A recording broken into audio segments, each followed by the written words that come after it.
Bienvenidos a una edición más de su noticiero de ABA Televisión. Mi nombre es Jaime Sevilla y estas son las noticias. Comenzamos en la Ciudad del Vaticano, donde el Papa Francisco hizo una llamada el día de ayer para felicitar al presidente electo Joe Biden y le dio su bendición. El Papa Francisco mantuvo una conversación telefónica con Joe Biden. Según una declaración publicada por su equipo de trabajo, el virtual presidente de Estados Unidos agradeció a Francisco su bendición y felicitación, así como el liderazgo del Papa en la promoción de la paz, la reconciliación y los lazos comunes de fraternidad en todo el mundo. Joe Biden aseguró al Papa su deseo de colaborar en temas como el cuidado de los marginados, la pobreza, la crisis del cambio climático y la acogida e integración de los inmigrantes y refugiados. En otras noticias, el cardenal Tomasi dice que la reforma a la Orden de Malta es para fortalecer su identidad. La Orden de Malta impulsa su proceso de actualización y el Papa Francisco ha elegido al cardenal Silvano Tomasi para acompañar y sostener la ardua tarea. Estoy al servicio de la Orden de Malta para renovar ciertas formas de organización interna y ciertas formas de servicio social y humanitario. La Orden está haciendo mucho bien, pero como todas las instituciones que tienen sus raíces en los siglos pasados, necesita una renovación continua. En la actualidad, el objetivo principal de la Orden de Malta es la reforma de la Carta Constitucional y del Código Melitense. El fin es fortalecer la parte espiritual de la institución y evitar nuevos periodos de crisis. La actualización de las estructuras y la actualización del método de admisión de nuevos miembros son pasos que conducen no a limitar el servicio y la identidad de la Orden, sino a reforzarlos. Tras la muerte del gran maestre Fray Giacomo Dalla Torre el pasado mes de abril, la Orden de Malta ha elegido a Fray Marco Lusago como lugarteniente del gran maestre. Estará en el cargo un año y previo a la conclusión de este lapso de tiempo deberá convocar al Consejo Pleno de Estado para la elección de un gran maestre. Digámoslo claramente, había pocos candidatos, no había mucha elección y la Orden ha preferido darse un momento de respiro, eligiendo a un lugarteniente del Gran Maestre, que es una persona que tiene toda la autoridad que tiene un Gran Maestre, pero que no es elegido de por vida. La Orden de Malta es una entidad soberana equivalente a un Estado y es reconocida desde el año 1048 por su trabajo humanitario. Cuenta con 13.500 caballeros y damas, 80.000 voluntarios y 20.000 empleados distribuidos en todos los continentes. Actualmente mantiene relaciones diplomáticas con 110 estados. A continuación les presentamos el llanto desgarrador, los gritos de una madre que perdió a su hijo en un naufragio. Esto es el reflejo de la realidad migratoria que tenemos en diferentes partes del mundo.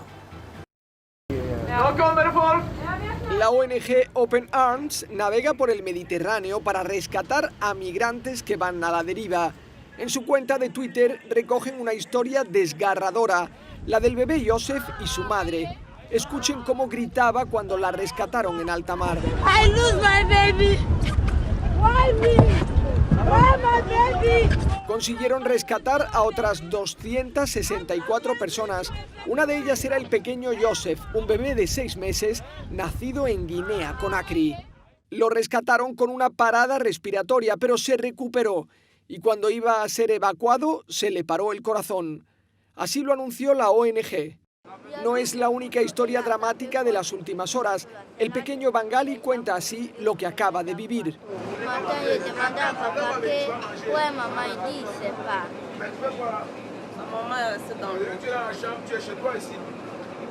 Una alternativa a esta situación es la de instituir corredores humanitarios que eviten estos viajes de la muerte en auténticas cáscaras de nuez y frenen la emigración ilegal y el tráfico de personas. Organizaciones como la Comunidad de San Egidio los promueven. Se trata de ofrecer un visado humanitario y un recorrido de integración costeado por instituciones privadas. Y el padre Macali nos dice en sus propias palabras fui misionero incluso en mi secuestro.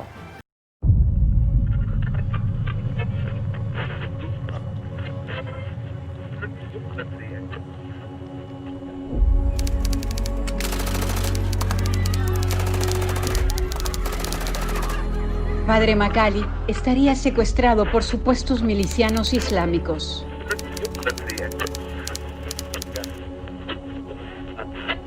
El aniversario del secuestro de Padre Macali en Níjar.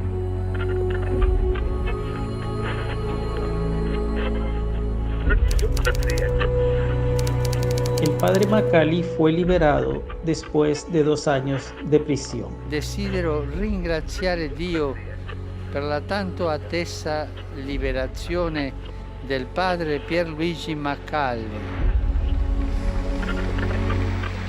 Ma ogni sera ascoltavo Radio Vaticana, mi dava quello spunto spirituale del Vangelo che non avevo a portata di mano. Ecco, io vorrei dirvi grazie per quanto fate. Dio ha ascoltato la nostra preghiera. Y ahora quiero invitarles a que compartan con su servidor una reflexión del Evangelio del día.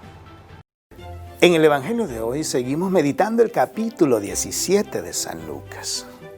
Y hoy parecen ya esas escenas escatológicas que vamos escuchando. Y es porque nos vamos acercando cada día más a la fiesta de Cristo Rey. Esa fiesta donde exaltamos el nombre de Jesucristo sobre todo. Y entonces, hoy el Señor pone 2 ejemplos muy buenos para entender cómo será esa venida suya. Y el primero pone es a Noé. Noé, que todo mundo hacía fiesta, vivían a como se les daba la gana, hasta que Noé entró en el arca y vino el diluvio y arrasó con toda aquella generación. También pone el ejemplo de Lot. Lot, que vivía en Sodoma, donde había de todo, ¿verdad? En esa ciudad, hasta que Lot fue sacado. Y entonces el Señor hizo llover fuego sobre ellos. Así dice el Señor que también va a suceder cuando venga revestido de gloria y majestad para juzgar a toda esta generación, pasada, presente y más presente, porque cuando Él venga ya no va a haber más futura, porque vamos a estar viviendo en la presencia de Dios, lo cual es un eterno presente. Pero me llama la frase que dice el Señor cuando los discípulos le preguntan ¿dónde sucederá eso? Jesús les responde de una forma muy técnica, le dice, donde está el cadáver se juntan los buitres. O sea, una forma de decirnos que cuando toda esta generación perversa comience o se siga desenfrenando en los placeres de este mundo, llegará el Señor. Y a través de eso ya vemos nosotros los buitres rondando, porque espiritualmente ya son cadáveres en vida. Y cuando venga el Señor, va a juzgar a toda esta generación, pasada, presente, o sea que nosotros, aunque nos muramos, vamos a tener que responder ante el Señor cuando Él venga revestido de gloria y majestad. Y hasta ahí llegará lo que es nuestra existencia temporal y comenzará nuestra eternidad. Que el Señor nos dé su amor y su gracia para vivir felices eternamente y que seamos dignos de ser escogidos el día de nuestra muerte y el día del juicio final. Que así sea.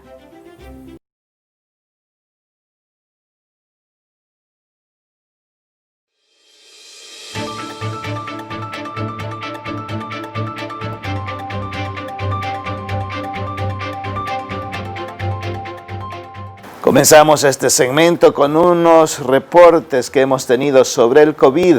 Ahora nos dice que la paz no se construye con un estómago vacío. Dr. Mary Ann Cusimano Love.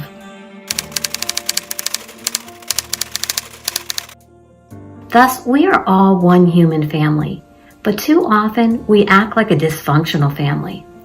Against a rising tide of nationalism and extremism, the Church imagines and prepares a future based on a wider view of our connections as one human family. Pope Francis warned us that this economy kills, and the pandemic showed this to be true. We cannot go back to the old ways of doing business. For example, we can stop investing over $1 trillion in new nuclear weapons when money is urgently needed for food and health.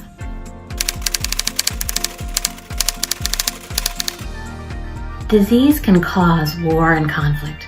Research shows that countries caught in the conflict trap, cycles of war and conflict and revenge, need economic growth to break out of these cycles of violence.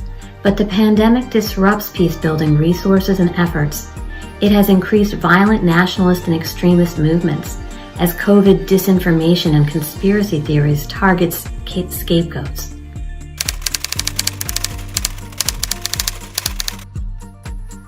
Pandemic responses must be conflict sensitive, ensuring that vaccines, medicine, food aid, and assistance be given across conflict lines in ways that build community, social cohesion, trust, and peace. Y estas son las noticias más importantes de los Estados Unidos traídas a ustedes gracias a la cortesía de La Voz de América. El proyectado presidente electo de Estados Unidos, Joe Biden, conversó el jueves por primera vez desde su victoria con los líderes demócratas del Congreso sobre el estancado proyecto de ley de un paquete de estímulo por la pandemia del coronavirus, cuya aprobación consideran urgente. Según un comunicado difundido por el equipo de transición, Biden habló con la presidenta de la Cámara de Representantes, Nancy Pelosi, y con el líder de la minoría del Senado, Chuck Schumer, sobre el rápido aumento de casos de coronavirus en el país y la angustia económica que está provocando a los estadounidenses. Las negociaciones en torno a una segunda ronda integral de paquete de estímulo económico se realizaron en agosto y a finales de octubre. Los congresistas se fueron de receso sin llegar a un acuerdo antes de las elecciones. El mismo jueves, en una rueda de prensa en el Capitolio, Schumer y Pelosi urgieron a los legisladores republicanos a apoyar sus proyectos de ley para atender la pandemia, pidiéndoles dejar, según dijeron textualmente, jueguitos, refiriéndose sobre las elecciones por el apoyo que algunas figuras del Congreso han mostrado a las denuncias, aún sin muestras de evidencias promovidas por el presidente Donald Trump. En el ámbito político, en Estados Unidos, el ambiente continúa siendo incierto, pues el presidente Trump sigue sin reconocer la proyectada victoria presidencial de Joe Biden y el mandatario ha presentado varias demandas alrededor del país, las cuales estarían retrasando anuncios de certificaciones finales. Desde Washington les informó Sofía Pisani, Voz de América. ¿Podría Trump ganar las elecciones con demandas? Ampliamos en la siguiente nota. Ha pasado más de una semana desde las elecciones y el presidente Donald Trump sigue adelante con sus batallas legales para disputar el resultado de los conteos en varios estados cruciales como Georgia, Michigan y Arizona. Esto ocurre mientras lentamente más republicanos estarían aceptando al demócrata como ganador. El mandatario denunció varias irregularidades, como por ejemplo este jueves en Twitter, cuando dijo que un sistema electrónico de votación llamado Dominion canceló votos a favor de él o fueron cambiados a favor de Biden. En este caso, como en los anteriores, no presentó pruebas concretas de posible fraude. Trump estaría impulsando auditorías posteriores a las elecciones para que revisen el proceso de conteo y en Pensilvania lanzó 5 nuevas demandas con el objetivo de bloquear la certificación de los resultados. Es posible que si levantan suficiente polvo y suficientes acusaciones e incertidumbre, potencialmente podrían convencer a las legislaturas controladas por los republicanos para que presenten una lista de electores rivales que se opongan a lo que los votos en el estado o los votantes en el estado decidieron. Eso sería un paso extraordinariamente extremo. Realmente sería un golpe contra el pueblo estadounidense y una destrucción del proceso democrático. Mientras 2 estados, Michigan y Georgia, empezaron un recuento, incluso si Trump tuviera éxito en algunas de sus demandas, los analistas dicen que es poco probable que anulen la proyectada victoria de Biden. Parece razonable lo que los medios, tanto de izquierda como de derecha, han concluido, que es imposible que Trump compense el déficit que enfrenta ahora en estados claves como Pennsylvania, Michigan, Wisconsin y Nevada. El diario The Washington Post reporta que, en aparente indicación de que tal vez podría estar empezando lentamente a aceptar su derrota, Trump estaría hablando en privado de postularse para las elecciones de 2024. Jacopo Luzzi, Voz de América, Washington. Y ahora nos vamos a Sudamérica, donde el padre Manuel Rodríguez, misionero claretiano y nuestro amigo de la cadena JN19 Televisión, nos ha preparado un reportaje sobre lo que acontece en el Perú. Reporta para la cadena de televisión ABBA y JN19 el padre Manuel Rodríguez, misionero claretiano desde Lima, Perú. Ayer se llevó a cabo la marcha nacional protestando o manifestándose contra el nuevo gobierno, contra el Congreso, contra este caos que se ha creado en todo el Perú. Hubo miles y miles de manifestantes, especialmente en Lima, sobre todo jóvenes. La policía atacó con alguna bala, quedaron 4 heridos, uno está muy grave, con bala en el estómago, otros más leves. Es una crítica que se ha hecho a la policía. Por otra parte, el ministro del Interior dice cómo más bien los manifestantes atacaron a la policía y de hecho hubo cierta violencia, hubo cajeros rotos, vidrios, algunos desmanes. En general hubo manifestación bastante pacífica, manifestando su contrariedad a lo que está pasando en nuestro país. Ojalá termine pronto. El nuevo ministro de Sanidad, Abel Salinas, ha advertido el peligro de este virus en estas manifestaciones, porque de hecho algunos ya prescindían de las mascarillas. Un gesto digno de elogio es lo que hizo la policía en Arequipa. A los que no tenían mascarilla les regalaron una mascarilla para garantizar pues esta prevención contra este virus que nos está haciendo tanto daño. Los obispos siguen insistiendo en que se guarde orden, que haya unidad, aunque todo el mundo tiene derecho a manifestarse, pero nos piden a todos mucha oración. Y nos están ya preparando para que a partir de lunes haya misas presenciales, sabiendo que no conviene que personas de más de 65 años asistan de momento. Y lo mismo los sacerdotes de más de 65 años conviene que no celebren todavía misas presenciales, solamente por Facebook y estos medios de comunicación. Nosotros estamos orando mucho, estamos también mentalizando, porque la pandemia no para. En las últimas 24 horas han fallecido 37 personas, un número que va bajando, gracias a Dios, y en total han fallecido 35.077 personas durante todo el periodo de la pandemia. Son datos del Ministerio de Sanidad. También el Ministerio de Sanidad está ofreciendo unos cursos online sobre el protocolo. Informó desde Lima el padre Manuel Rodríguez, misionero claretiano.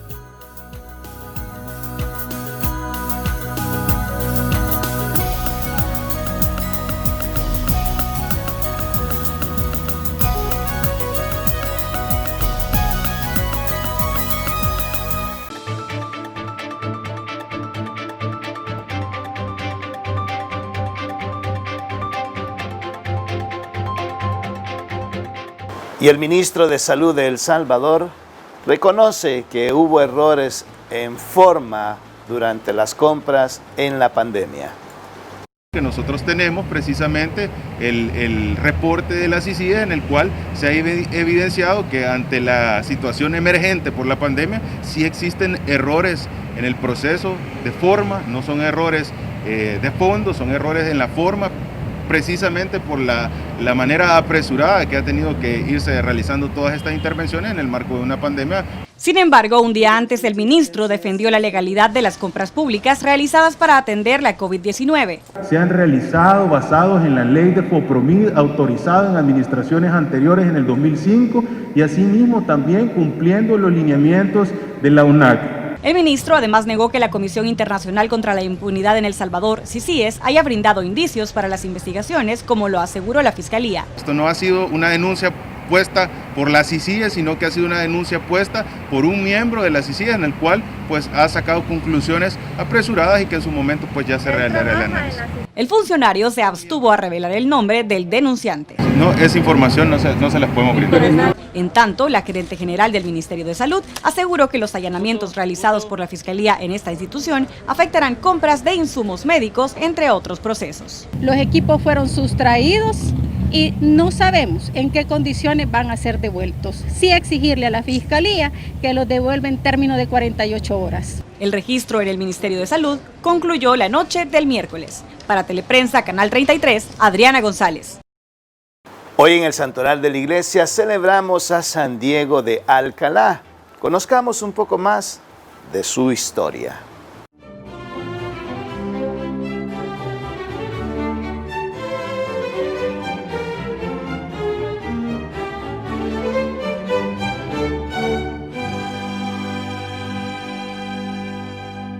Ya había caído la tarde y el frío invernal calaba hasta los huesos. Por eso el joven, que había pedido posada en varias casas infructuosamente, continuó su camino y en la salida del pueblo encontró junto a una vivienda humilde un horno ladrillero y decidió acomodarse adentro para pasar la noche al abrigo del gélido viento. Cerró la puertecilla y, vencido por el cansancio, se durmió plácidamente. Al despuntar el sol, los operarios encendieron el horno y minutos después se escucharon los alaridos del infeliz muchacho que se había quedado atrapado porque la pequeña puerta atorada no cedía a su empuje, y desde afuera los obreros confundidos intentaban rescatarlo, pero la impotencia les estaba ganando la partida, pues ya había transcurrido un buen rato y los quejidos del adolescente eran cada vez más débiles. En esas a alguien se le ocurrió llamar al portero del vecino monasterio franciscano, a Fray Diego, y el piadoso hermano Lego, de cuyos prodigios hablaba ya toda la comarca, acudió presuroso, se hincó de rodillas ante el fogón y comenzó a orar fervorosamente a la Santísima Virgen. Al cabo de unos minutos, la rebelde puertecilla se abrió suavemente y del horno emergió el mozalbete, ileso, rozagante, y ni siquiera tenía la ropa chamuscada. De Diego de San Nicolás, nacido el 14 de noviembre de 1440, en San Nicolás del Puerto, cerca de Sevilla, España, no se tienen datos de su infancia, excepto que procedía de una pobre familia campesina y desde muy joven vistió el sayal de anacoreta en la cercana ermita de San Nicolás de Bari. De allí pasó al monasterio de Albaida del Aljarafe en Sevilla, en el que pulió su ascetismo, su devoción a la Santísima Virgen y a Jesús crucificado, su disposición para el ayuno y las extenuantes jornadas de oración y penitencia.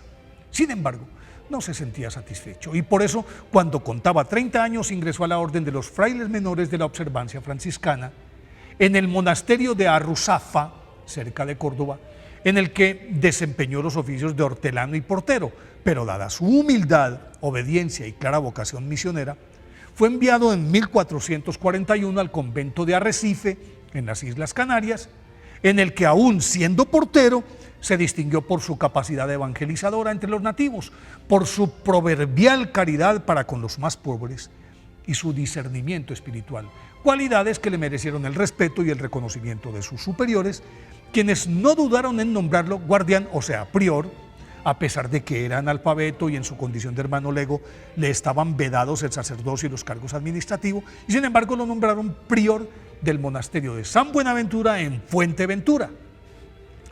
Desde allí partió hacia Roma para asistir al jubileo del año 1450.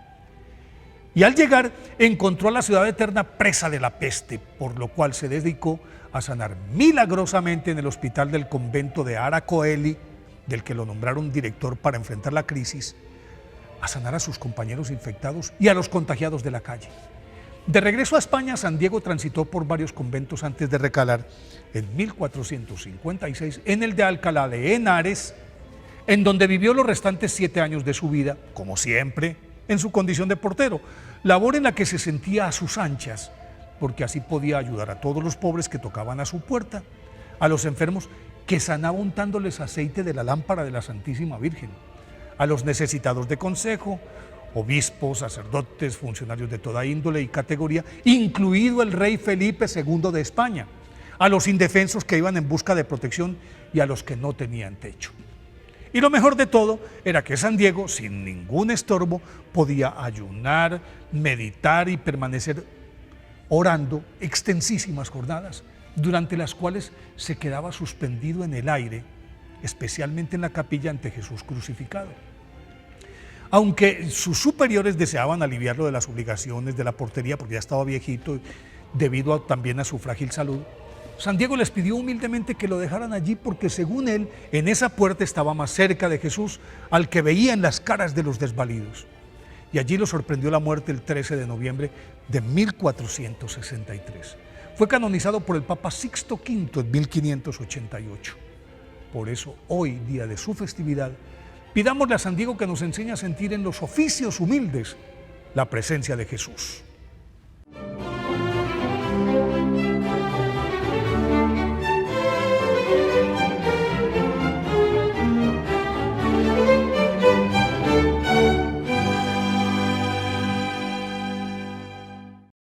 Y nos unimos al Santo Padre en su intención del mes, pidiendo que la inteligencia artificial esté siempre al servicio de la humanidad.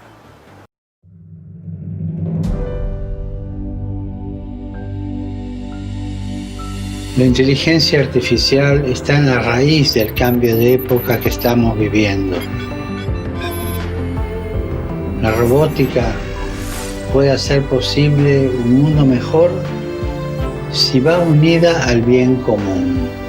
Porque si el progreso tecnológico aumenta las desigualdades, no es un progreso real. Los futuros avances deben estar orientados al respeto de la dignidad de la persona y de la creación. Recemos para que el progreso de la robótica y de la inteligencia artificial esté siempre al servicio del ser humano. Podemos decir, sea humano. Y para finalizar nuestro noticiero, les invitamos a disfrutar del segmento El Minuto de San Oscar Romero.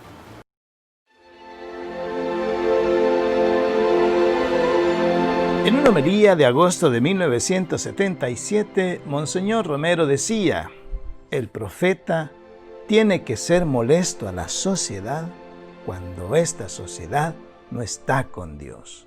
Qué hermosas palabras y tan sabias. Monseñor Romero era testigo fiel de que como aquella sociedad vivía alejada completamente de Dios, porque siempre quería tener marginados, oprimidos, pisoteados a los más pobres y vulnerables de la sociedad. Por eso constantemente se veía en los periódicos a nivel nacional durante su vida que era guerrillero, que era subversivo, que era el cura comunista, porque él defendía a los pobres, el profeta que siempre denunciaba el pecado. Y así llegamos al final de una edición más de su noticiero de ABA Televisión. Gracias por seguir siempre en nuestra sintonía. Nos puede ver las 24 horas del día en www.abatvn.com, así como también en nuestras plataformas digitales de Roku TV y Amazon Fire, las cadenas de cable de Guatemala, El Salvador y en nuestra cadena hermana JN19 Televisión y por supuesto en nuestras redes sociales. Ahí nos vemos. Que Dios los bendiga a cada uno de ustedes. Que pasen un hermoso fin de semana.